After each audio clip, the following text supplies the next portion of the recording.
You are listening to the Hiking Radio Network, where we talk the walk with shows by hikers, about hikers, for everybody.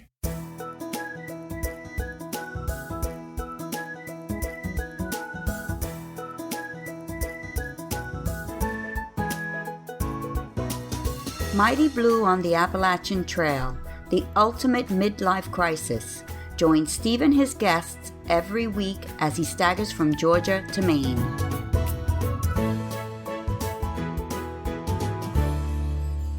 Hi guys, thanks for joining me while I'm actually on a break from the show. This is Mighty Blue on the Appalachian Trail, the ultimate midlife crisis, and I am Mighty Blue, or Steve Adams. This episode is coming out on April the 7th, and according to my spreadsheet, Dana will be back home in the States, and I'll be gasping up some hill somewhere in Scotland on day 4 of my West Highland Way hike. You're going to hear all about it on the podcast. Dana and I have been touring the UK for 3 weeks, and if all went to plan, we've had a blast, including seeing Hamilton and Wicked in London's West End Theatre District right at the end of our trip. So, to facilitate all of that, I've been podcasting like a crazy man, front-loading about 20 or 30 episodes of all our live Hiking Radio Network shows so that service can continue while I'm away. My commentary and my show notes will be shorter, and I won't be individually thanking our donors because, of course, well, I'm away. Today's guests were known on the trail as the Praise Team, with the purpose of spreading cheer on the trail. As committed Christians, Ken and Allie Dravis saw their hike as an opportunity to encourage and learn about their fellow travellers, offering support and encouragement as they went along. They'll be on in a moment. Also today, Trumpet, or Dan Whitesides, and his awesome dog, FrankE, are getting ready to drive across country to Georgia and the beginning of their hike. They're doing a shakedown hike on the Bartram Trail first. I recorded Trumpet on March the 1st, so he'll be well on his way when you hear this. So let's get going. Here are Ken and Allie Dravis, or the Praise Team. Now, people go out on a long-distance trail for a variety of reasons. Today's guests took on the Appalachian Trail to spread cheer, and I don't believe that I could think of a more uplifting reason. They're Ken and Allie Dravis, or the Praise Team. Thanks for coming on the show, guys. Mm-hmm. Hey, great to be here. Thanks, Steve. And you're not the normal backpacking couple, are you? Before this, you weren't even particularly into backpacking, as I understand it. Tell us how this all started. Well, we went on a little holiday for a long weekend, and it was during the height of COVID. So we were going to a restaurant. The website said they were open. When we got to the restaurant, they were actually closed.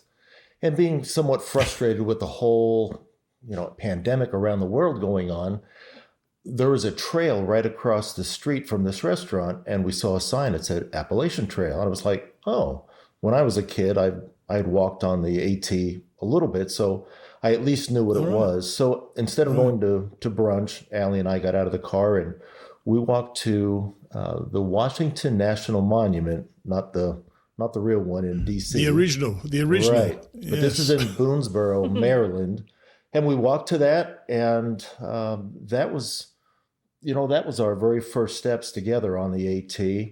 And as the day progressed, I got thinking more about the trail and asked Allie, why don't we do that? Why don't we during this pandemic, and let's just spend some time in the woods together and let's go do this. It sounded like a great thing to me. Yeah, do you know what? For a lot of people, it doesn't. It's one of those things that you do get. People give you the impression sometimes that you're crazy for doing it. Mm-hmm. When we spoke before, Allie, I think you mentioned that this was somewhat on your bucket list. So was that one of these bucket lists that you think of and don't actually do anything with it? I hadn't thought of this for years and years. In my high school days, I had heard of a few folks who had taken on such an endeavor, and I had read a book about it, the AT, and I honestly can't recall that title, but I was intrigued as a 16, 17-year-old, and I'm an adventurous person and have done some kind of crazy and chaotic adventures. And so when this opportunity came about to do this, I thought, sure, that's right down my alley. And being an outdoors person, it seemed comfortable enough to me that it wasn't just a great big leap into the unknown. Well, you just can't pass by saying that you did some crazy and chaotic adventures. What other adventures have you had in the past then? Well, I guess one of those would be that I do like to do some skydiving, and particularly when we were living in Colorado. Well, it resets your dials. It's a whole new take on life when you've flown through the sky at that mile per hour. We had such a beautiful area to do that. I was living near Moab, Utah, and just a gorgeous way to actually bring about peace in your life can be skydiving, believe it or not. Wow. How about that? Uh-huh. And when you talked about doing this trail, did it both on that afternoon, instead of going to lunch, the place was closed, did it seem a good idea to both of you straight away? Or are the two of you so in sync anyway that one thinks it's a good idea, the other one tends to agree it's a good idea? How does that work out? I can't say that I thought it was, quote, a good idea, but my frame of mind was that, and I don't mean to be offensive at all, but I'm a little bit older. I'm 64, and I feel like society has changed, that we're no longer the same country that we were in the 40s and the 50s, 50s, 60s in particular, when I grew up. We didn't have computers. We didn't have cell phones. We didn't have video games. So my initial thought was, I think it would be good for society if we were all required, and I'm not big on making people, do anything as a mass, but, if it was... Freedom. Yes, that's it. But with the thought of helping, being a benefit to society, if people were required to walk a couple thousand miles, that I feel people would learn how to communicate better instead of just texting. Working with people face to face, going through some struggles together, and as a bonding trail, as a bonding agent. I think that I don't think anybody who's ever been on this trail doesn't feel that way, though, do they? I think nearly everybody finds that the people they meet on the trail and the relationships they start to form on the trail are virtually always beneficial. Mm-hmm. It's getting that across to people that this is a good thing for society, and I suspect that would be a hard sell for a lot of people, wouldn't it? Mm-hmm. Yeah.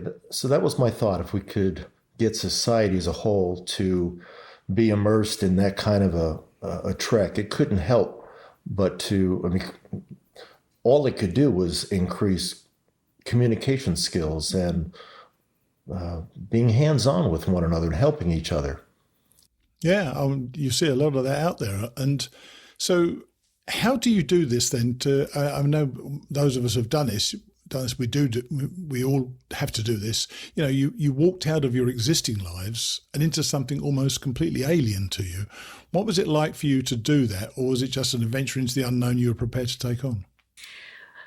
For me, it was that adventure into the unknown that I find so intriguing, and I was very ready to take it on.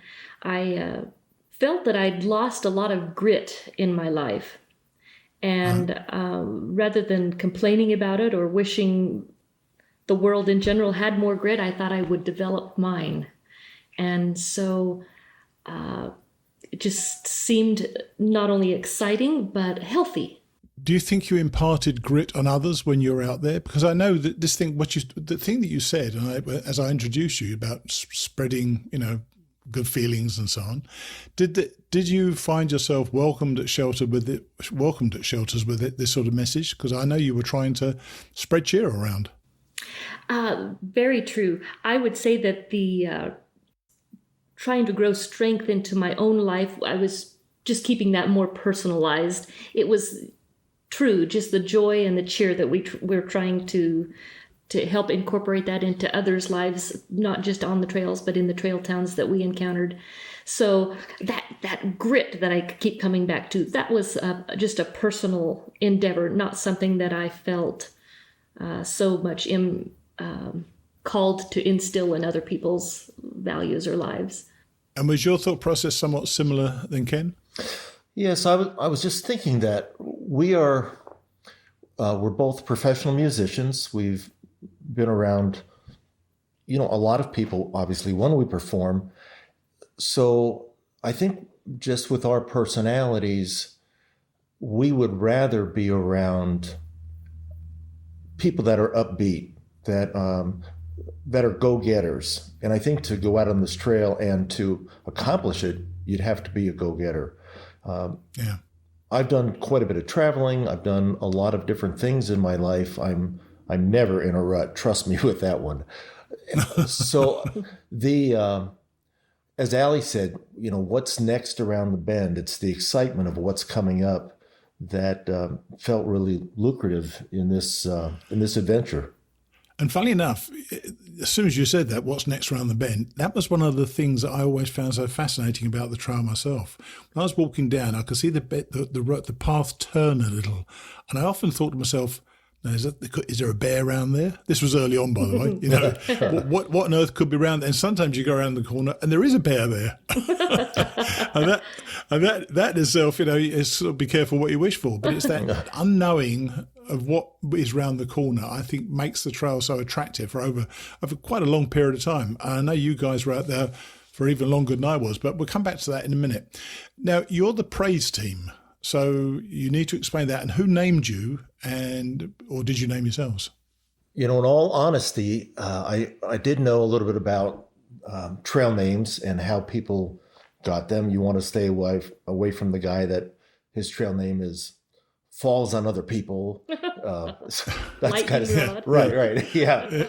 Yeah. So we try to be upbeat people, and I would say we both really enjoy helping other people in any way. If someone has a flat tire, pull over to help them out, but to be encouraging to others. There's enough negativity in the world. So we did come up together with the name Praise Team. I felt I wanted for us to hike as a team. And I think Praise Team says exactly that. And then out on the trail, it was in a hostel that we met a guy named Dirty Dan, was his trail name. And we were talking about names, and he said, you know what, that name is really befitting of you. And so I crowned the Praise Team. So we were given it, but we did choose the name before we left on the trail. And, really a priority in our lives is really worshiping the Lord. We're both Christians, and we thought not only can we be praising the Lord while we're on trail and just being worshipful, but let's praise people. Let's uplift and compliment and encourage and assist in ways in which we can to just keep that going. And you know that the shelter system, obviously, on the trail is where people tend to congregate. I presume, did you go to shelters most night, or was it campground shelters? Was that really the way you operated? We did. We did not sleep in the shelters. We generally pitched a tent. Yes, but we were in with the shelter camaraderie in the crowd. So what was people's attitude towards you? Was it quite positive? Because, people do love their music. Some people like different music, obviously, and they play it louder than others. But what was people's attitude towards you when they saw you coming along? I have to say that in some occasions we found people to be honestly excited to see us. Without sounding arrogant about that, it was as if we were a bright spot. I guess we we endeavored to do so, and that's really the makeup of it. That's how we ended the trail was. And what were you doing? Were you singing? Were you singing songs? Because you say you're musicians. Because I'm wondering how you give them the music. I threatened to sing. Someone asked, "You're a praise team, sing to us," and I threatened to them that I tell you what, next time I see you, we've got to go. But next time I see you, I'll sing a song. And we knew that they were only section hiking, so I figured we'd never see them again. But lo and behold, about a month or 6 weeks later, we're walking down the path, and the two ladies came up and said, "Praise Team." And we're like, oh boy, I promised I would sing. So it was the only song we sang on the trail, but I did sing one song. Other than that, we may have sung around each other, but people are out for all different reasons, and I know we didn't want to interfere with their hike or, So mostly, I guess, just through conversation. Oh, right. Okay. I think I may have touched upon this when we were talking before. Were you actually proselytizing, or was it just basically talking about people's fears, insecurities, happinesses? Or you said you were lifting people up. Right. What was the thrust of what you're talking about? There was no proselytizing, just encouraging words, smiles, lots of smiles, lots of pats on the back. Lots of questions asked too. People really, it's unfortunate how in general society, how few people will ask questions to get to know someone. But we took and always take a sincere interest in getting to know people, and this provided excellent opportunity to do so. Yeah, shelter life definitely does that for you. You're all sitting right down there. You've got this goal, this common goal, and you're all interested in each other's success, which I think is something I never found anywhere else in life. And one of the things I noticed when I went to shelters, I would see people immediately trying to get on their phones, and if they didn't have service, then they would start talking. Did you find that people were willing to chat generally? I would say very much so. Most always. And I think they felt more at ease and comfortable talking with us when they felt we were really interested in them. So instead of, how are you today? Well, good to see you. Goodbye.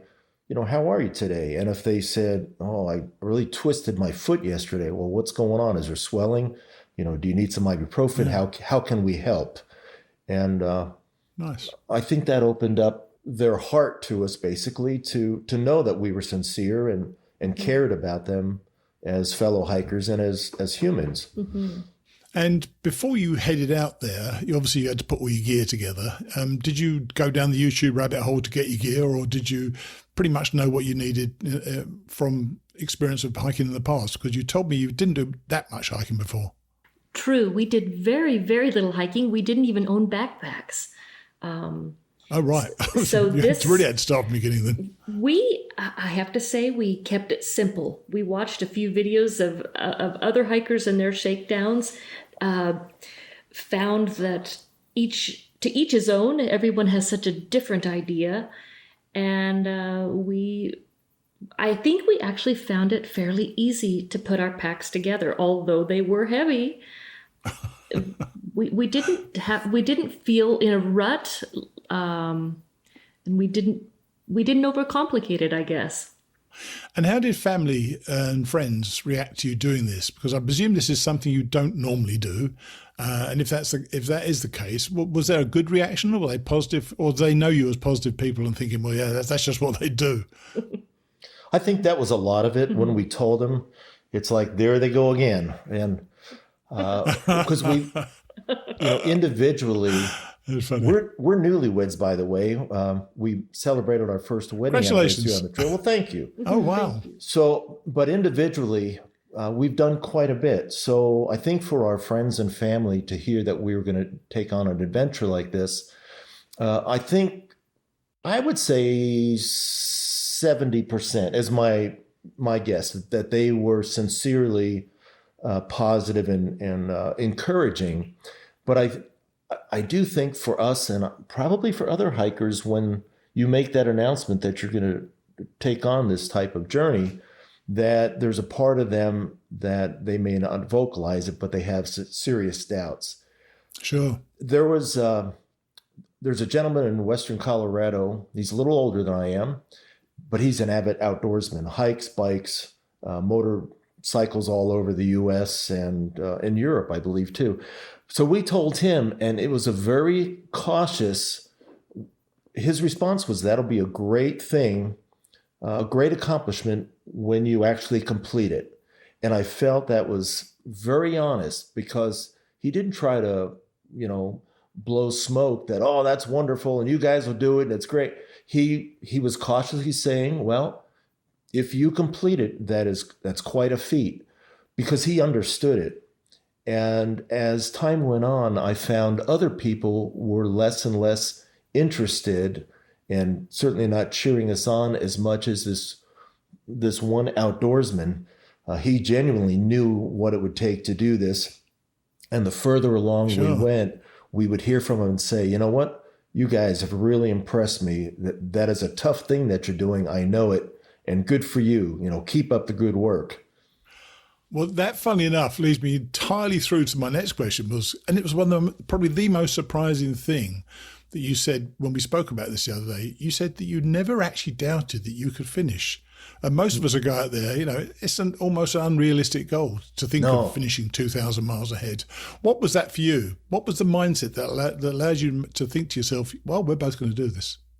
I believe it comes back to simplicity for me. It was just, I didn't overcomplicate what we were packing, what we were going to eat, what we might do in case of injury. We had a fair game plan that we came up with quickly, and we never doubted that we would make it to the finish line on this. We knew that we could take our time, and I think that plays into it quite a bit. We were not in any hurry, and we just knew that we had nature to appreciate and people to appreciate, and we were going to live each day out there as if we could cherish every moment of it, and never thought twice about making it to the finish. Yeah, and I've done things in my life. I promise you, that's unusual. That's unusual. That is unusual, I tell you. Mm-hmm. And I've done things in my life, enough different things, that I don't doubt myself. If I'm going to do something, I usually do it, for better or worse. But so this was no different. It never really crossed my mind of, I wonder if we can do this. Mm-hmm. Really, that just didn't cross my mind. It's, hey, we're leaving in 3 weeks. Can you believe it? Uh-huh. Now it's 18 days and 14 days, and we were excited. We hit the trail, and it was like, I don't know when the end of the hike will occur, but we're doing it. And just kept that attitude every day. And of course, there was always, and there always is, I always ask this of couples, there was always the possibility that one of you could have been injured in a fall or something like that. Yes. Would the other one have stayed on the trail, or would you have got off? Or would you, would it have depended where you were on the trip? I think we went out as a team, and we would have stayed as a team. Most so definitely. if Allie got hurt, I would have been with her while she recovered, whatever that was. And likewise with Ken. Right. So you think you would have come home, recuperated, and gone back out there then? Yes. That's a bridge we didn't need to cross, but whatever it was, we would do it together. Yeah. And of course, everything is theory until you actually start hiking. You started, I think, in the middle of March, but you didn't start at Springer, did you? Where actually did you start? We started in Salem, Virginia. The plan for us was, like most folks, is go to Amicalola Falls or Springer Mountain, begin our hike there. Sure. And it dawned on me about a week before we left that there'd be a mass of people there. Campgrounds would be full with COVID still out there.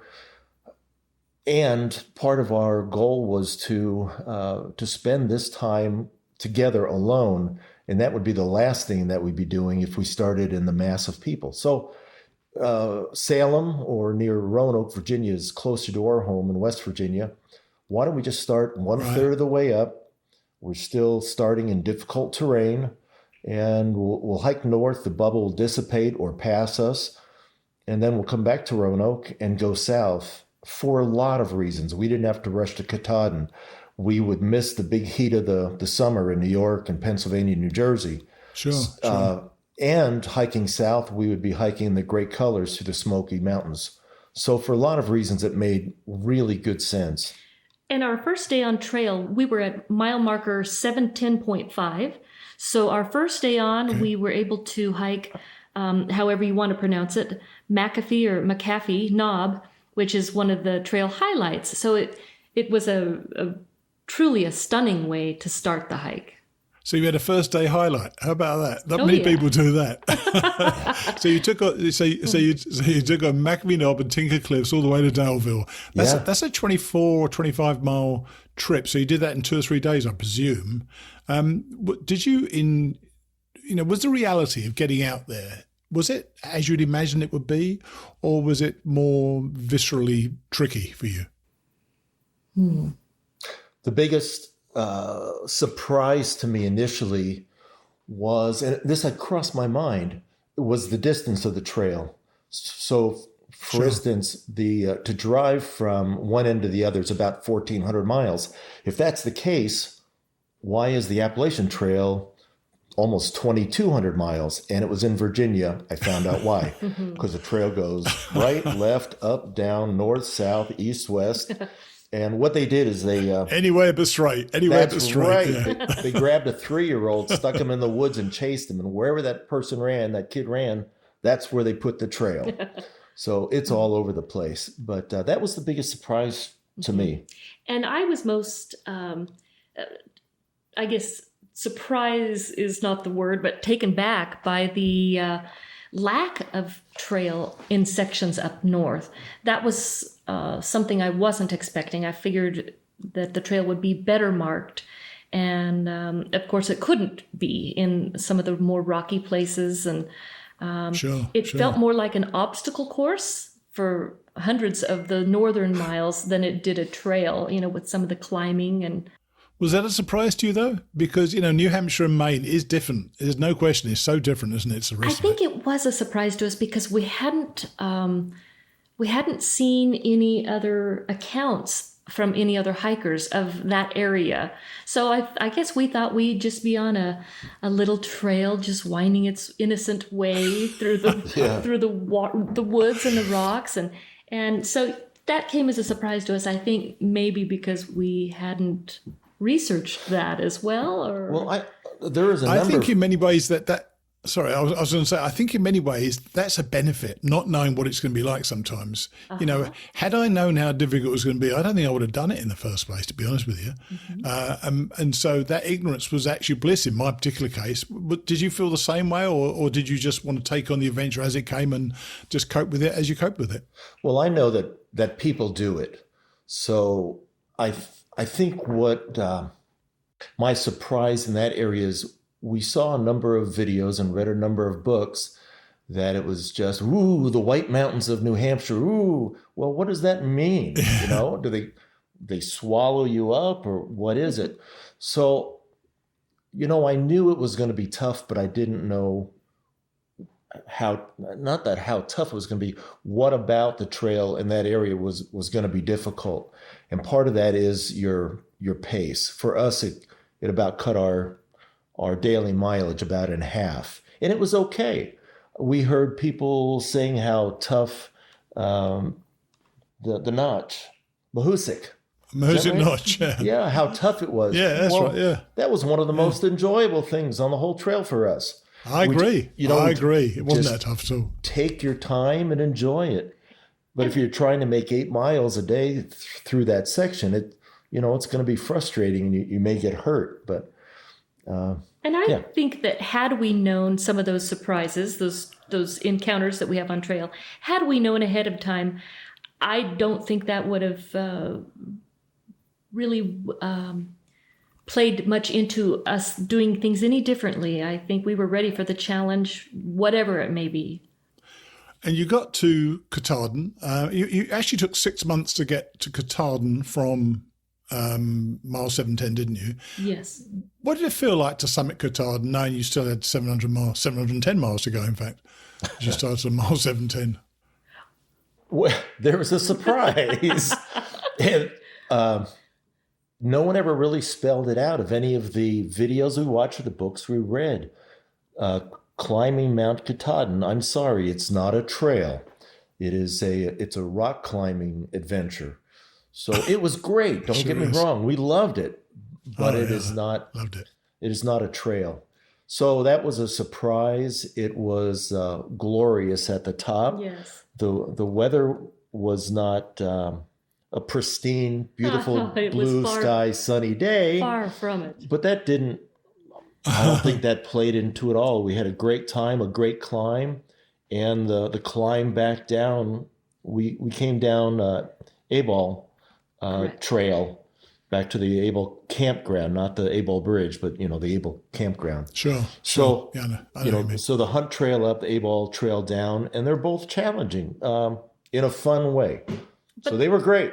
And knowing that we still had a third of the trip left to hike when we did return south to McAfee and continue southbound, that wasn't at all an overwhelming thought to us. We knew that the trail would be more easy there, the elevations and just the trail being maintained a little differently because it could be maintained differently. We thought those last 700 miles would fly, and honestly, they did. That was our frame of mind. We were ready to tackle it. And so you head south from the road on the way up to McAfee Knob, and you eventually finished in December. So 9 months is a long time to be on trail. Yeah. Were you taking your time deliberately to smell the roses, or was it just a comfortable pace for the two of you? Both.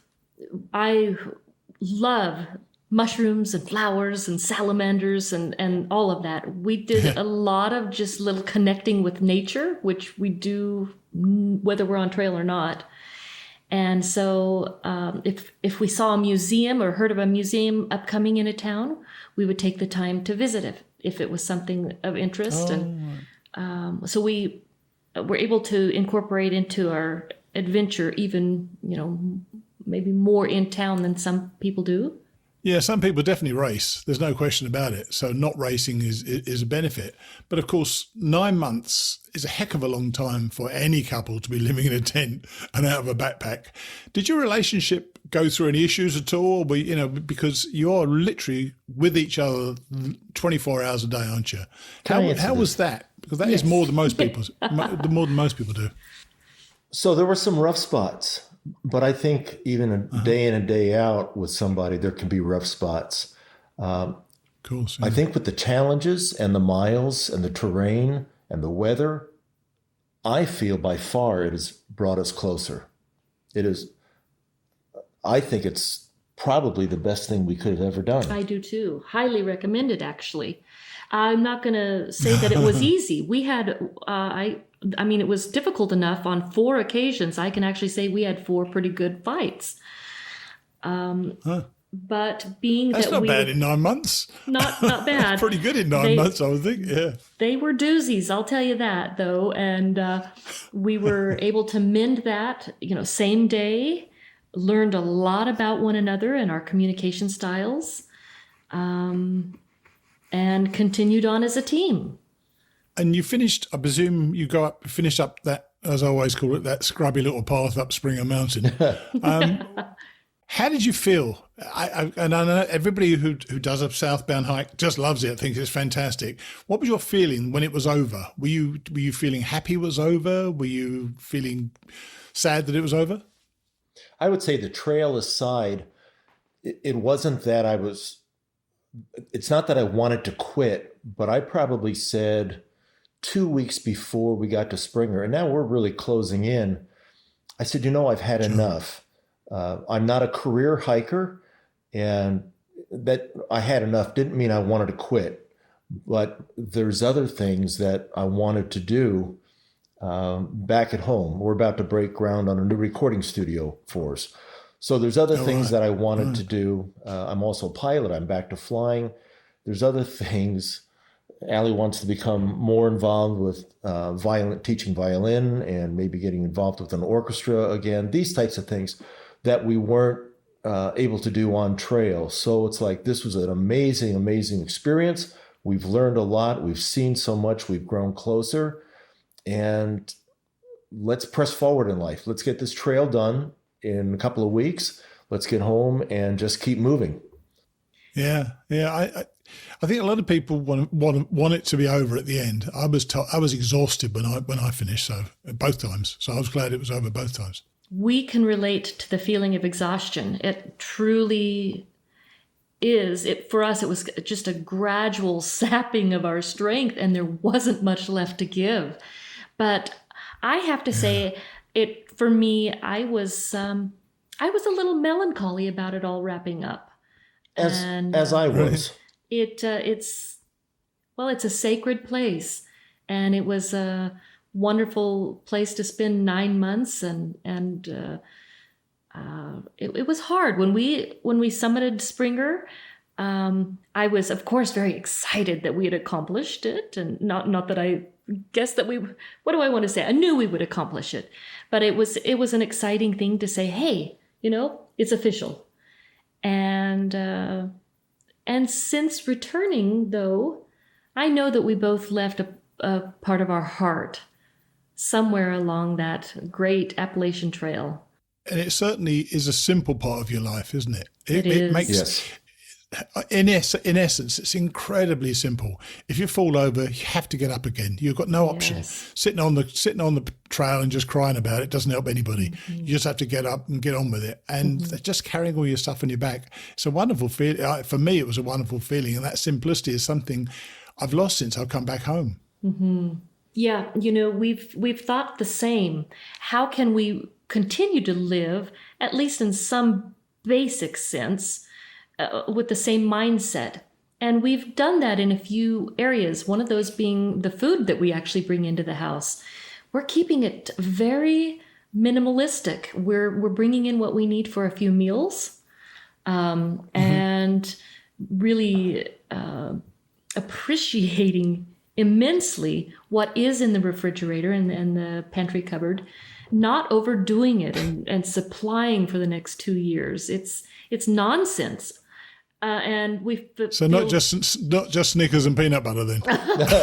Cliff bars, yeah. Tuna fish. Yeah, oh my gosh, yeah. And I bet you've had enough oatmeal to last you the rest of your life as well, haven't you? Oh we're my back gosh. to eating dear. a much more gourmet lifestyle of food, but this is when everything you need is right there on your back, and you've got what is necessary in life to survive for that amount of time in the wilderness, you really do. It's a mindset change. We realize how very much in our lives we have taken for granted, how very immensely blessed we all are, and yet how can we continue to keep life just with the basics and appreciate and be astounded at every new day? And it's very, very doable by keeping it simple. Well, you've done the trail, which is a great achievement for anybody who's done it. And you've written a book about it, haven't you? And I love the title, by the way, A Geezer's Guide to Successfully Hiking the Appalachian Trail. So who are we aiming at here then, Ken? Well, I was aiming at myself, but Yes. the term geezer in the book, it's going to be the ultimate guide to hiking success is the actual title.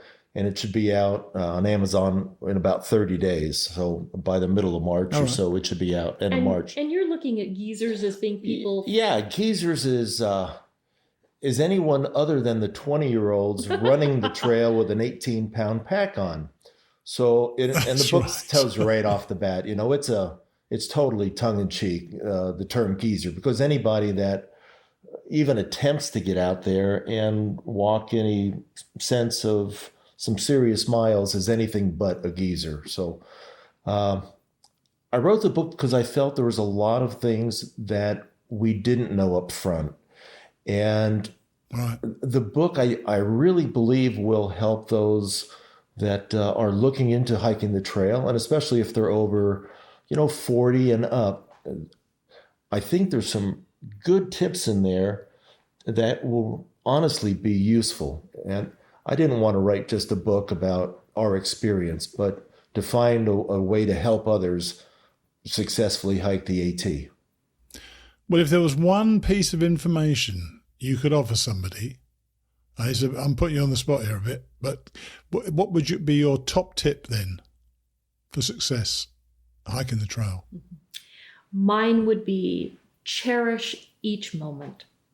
I know it sounds just, maybe too happy-go-lucky, or it's so true. Even when your knees are throbbing, just cherish that moment. Your body is designed to feel that. You still have the capability to feel that. Maybe that's something to celebrate.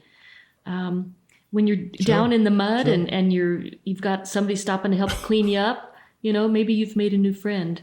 it's each moment counted, and that's how we looked at it throughout our journey, and that's, I really believe, helped us to make it successful. And what about you, Ken? What tip would you give? To boil it all down, I would say, don't rush. And if I could put it into a phrase, it would be, don't rush, have fun, enjoy yourself, enjoy the experience. And all of that combined will help you from becoming injured or potentially injured. But slow down, have fun. Yeah.